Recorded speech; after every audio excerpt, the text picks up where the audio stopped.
lineup breakdown analysis of winning lineups for Week 11. I'm your host, Josh Shepardson, and you can follow me on Twitter where I post is at BChad50. And it was a low-scoring week in Week 11. So let's check out the winning lineups here. The first comes from RVDWYERTX. I'm not even going to try to pronounce that because I don't think it is meant to be pronounced.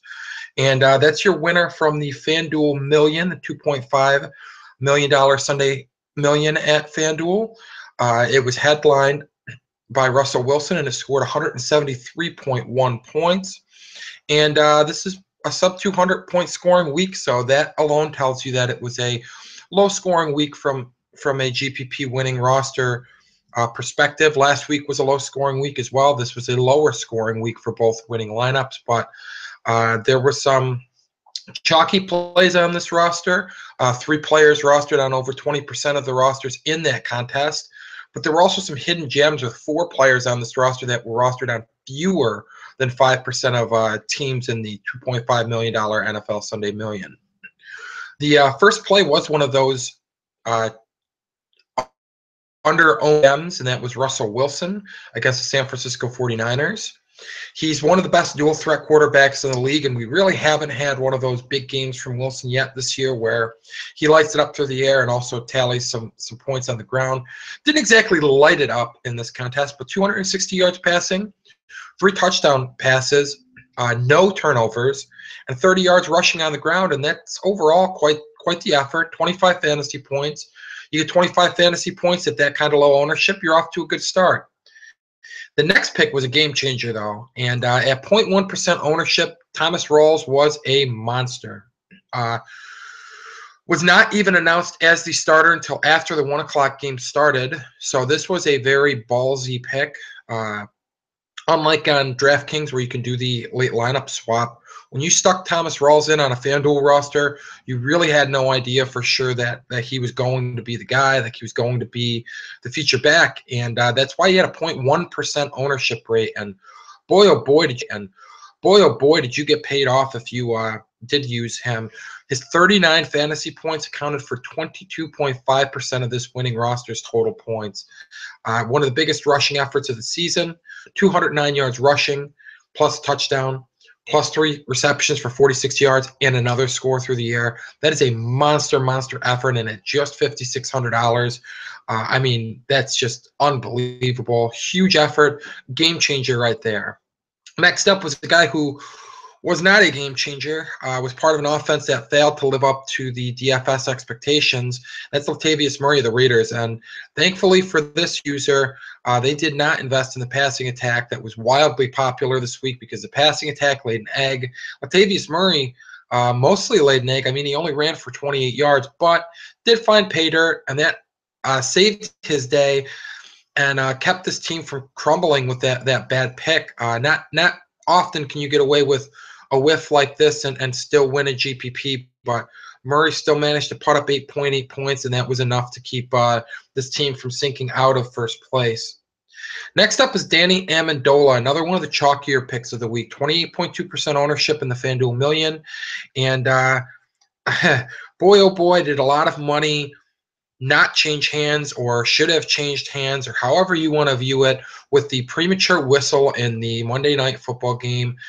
And what an absolute mess. The NFL seems to have 0 answers for how that was badly butchered. They're doubling down on their dumb officiating at this point. And man, oh man, Brady got the ball out to Danny Amendola in an open field. There was a premature whistle before the ball was completed, and by NFL rules, from everything that I've read, the reception itself should not have counted because Danny Amendola did not make the catch before the whistle. Granted, the whistle shouldn't have been blown in the first place, and Amendola had a lot of green in front of him. It's possible he could have scored a touchdown. There was a safety back there that possibly could have tripped him up. Regardless, he would have picked up more yardage, would have scored more fantasy points, and there are a number of gamers that are very upset with that ruling.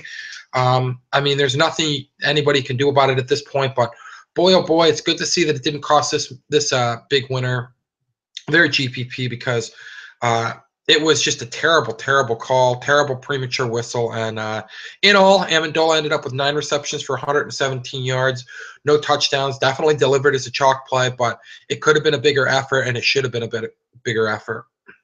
Next up is DeAndre Hopkins, who was owned on just 2.6% of the FanDuel Million rosters. And understandably, I mean, he was working with a backup quarterback, TJ Yates, and expected to draw Darrelle Revis and end up on Revis Island. And this gamer didn't care, was willing to roll the dice, and paid off in a big way. 5 for 118 and 2 touchdowns. And sometimes it's worth rolling the dice on an elite talent like DeAndre Hopkins, and paid off in this case. Speaking of elite talent, and another one of the chalkier picks of the day, Julio Jones was 29.8% owned, most expensive receiver, $9,100. But like Amendola, delivered as the chalk, had 160 yards receiving and 9 receptions. Also did not find pay dirt like Amendola, but when you put up 160 yards receiving, usually you're going to pay off your price tag, and Julio Jones definitely delivered as a chalk play, who played like a superstar. Tight end was a very disappointing position this week. Greg Olsen and Rob Gronkowski were the 2 most popular plays at the position, or 2 of the more popular plays at the position, I should say. Gronkowski had a quiet Monday night, somewhat surprisingly, at least in most folks' eyes. And Olsen didn't have a huge day on Sunday, but he outperformed Gronk, which is already going to get you an edge when you're talking about outperforming the other top play at the position, but also turned in a decent effort as it stands. I mean, compared to everybody at the position. 3 receptions for 54 yards. Not a big effort, but the touchdown helped pave the way for a decent fantasy score at a position where there really weren't a lot of big scores this week.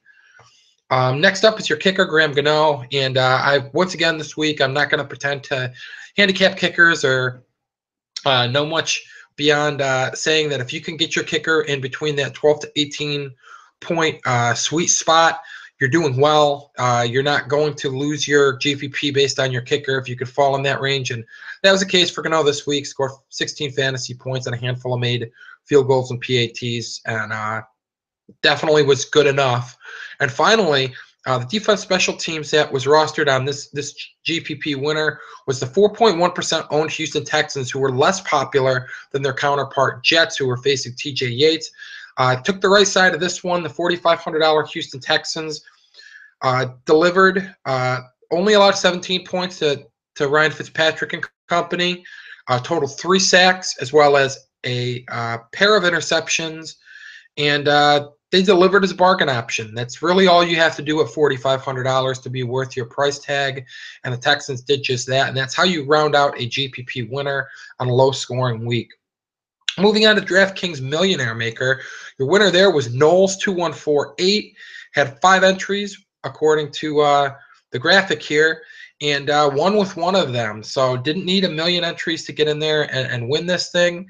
Ended up edging out a previous Millionaire Maker winner who had 2 top 10 finishing rosters, Sam E. Knowles. So if you're watching Attorney General Schneiderman, please explain to me the good fortune, good luck, and non-skill-based argument for a previous Millionaire Maker winner finishing with 2 top 10 finishes. Pretty sure you don't have a reasonable argument for that. But getting back on track, let's look at this winning roster. Only 3 players on this roster netted yardage bonuses, but the roster as a whole scored 10 touchdowns. You reach double digits in touchdowns, you're doing pretty darn good. There was some chalk on here. There were some value plays. It was a decent mix, much like the other roster. And there was 4 players that were carryovers from the other roster, so you're going to see a few familiar faces. Last week, less familiar faces on each roster. Speaking of familiar faces, the quarterback of the last 2 winning NFL Sunday Millions at FanDuel had a streak snap this week, but maybe starting a new streak over at DraftKings with the Millionaire Maker. Cam Newton turned in a big effort. Threw for less than 250 yards and didn't even reach 20 yards rushing, but that's A-okay when you pass for 5 touchdowns as Cam Newton did. Big effort from him. Best of 30 fantasy points, and did so at under 9% ownership. Good start for your roster. Next up is Thomas Rawls, and no surprise that he's another familiar he's a familiar face from the other roster. Owned on a slightly higher percentage of rosters here because of the late swap, but still, 1.6% ownership is tiny. $3,800, not much more above the min salary of $3K for a running back. Best of the 100-yard mark, so you get some bonus points at DraftKings. Big effort, and at under 2% was a monster building block for this roster that set it apart from the others. Player that didn't set it apart from the others, and in fact was 57.2% owned, was Charkandrick West, and man, did the chalk taste terrible this time. It did not pay off. He failed to even reach double digits in points, but he was highly owned, did not hurt this roster because they were able to put some other pieces around him. But what a frustrating day for Charkandrick West and West owners. Dontari Post stole a touchdown at the goal line, and then West left early with a hamstring injury and watched his replacement come in and go off in the contest. So not the type of effort anybody was expecting from Charkandrick West against the worst run defense in football of the Chargers, but not the type of play that derailed this roster from winning the Millionaire Maker. Danny Amendola is pick 2 that was a carryover from the other roster. Just $4,000 here, 40.1% owned. With a full point PPR, not surprised to see a higher ownership rate for Danny Amendola. Scored more points as a result of the full point PPR with the 9 receptions. Also got the yardage bonus at DraftKings. A different play on this roster from the FanDuel roster is Larry Fitzgerald, $7,200, just 11.7% owned in an explosive shootout with the Cincinnati Bengals in Arizona. Palmer did not complete any of his touchdown passes to Larry Fitzgerald, but he did target him more than any other receiver with 13. Did result in more completions to Larry Fitzgerald than any other Cardinals receiver with 8. And the 90 yards was solid. Failed to get the yardage bonus, failed to reach pay dirt, but 17 points is pretty darn good. And that was what Fitzgerald totaled on his 8 grabs for 90 yards. Your third carryover from the other roster is Julio Jones, 27.8% ownership, $9,300. Your most expensive receiver, was an elite play and played like it. And like the aforementioned Rawls and Amendola, scored more points at DraftKings than at FanDuel thanks to the full point per reception and yardage bonuses, so he was especially valuable at DraftKings. Your final carryover was Greg Olsen, and as I noted, dissecting the FanDuel winning roster, not a lot of big efforts from tight ends this weekend. Olsen turned in a pretty darn good game, and pretty good was good enough at tight end, especially when you account for the savings using him as opposed to Rob Gronkowski. Next up is a really sneaky good flex play that panned out in a big way, and it was Sean McCoy. Scored 24.3 points in a game that never turned into a rout. The game stayed close from start to finish between the Bills and the Patriots. By staying close, the Bills were able to feed Shady McCoy with 20 carries. He added 6 receptions, 26 touches. It's a lot of touches. There are not a lot of feature backs that are getting that many touches. 82 yards rushing, a touchdown, 6 receptions for 41 yards. He did it all. He looked pretty good, and because this game didn't turn into a rout, was able to stay active from start to finish. And at 4.6% ownership, there did not seem to be a lot of gamers who felt that this game would stay close. And hat tip to Knowles 2148 for rolling the dice, Sadie McCoy, and banking on this game not getting out of hand. Finally, nailed their defensive pick. The Kansas City Chiefs were just $2,600, facing the San Diego Chargers at San Diego. Chargers looked terrible without Keenan Allen, scored just 3 points this week. In addition to scoring just 3 points, turned it over with an interception and a fumble. Also allowed 3 sacks, and one of those turnovers was turned into a touchdown. All in all, the Chiefs scored 20 points. When you get 20 points from your defense, you are ahead of the curve in a big way. When you do that, and their $2,600 defense is owned on less than 6% of Millionaire Maker rosters, that is a big part of the recipe for winning a GPP. And with that, that's going to wrap up the breakdown of the winning lineups here for Week 11. Hopefully, next week it'll be your lineup featured. Make sure that you're doing everything you can to get these winning lineups in there by checking out dailyfantasycafe.com every day. We've got great tools such as Colossus, our lineup optimizer. We've got projections. We've got a stack generator. And we've got great articles and podcasts to help you build winning GPP rosters. Get on there, check that out. But until then, good luck and happy Thanksgiving in advance.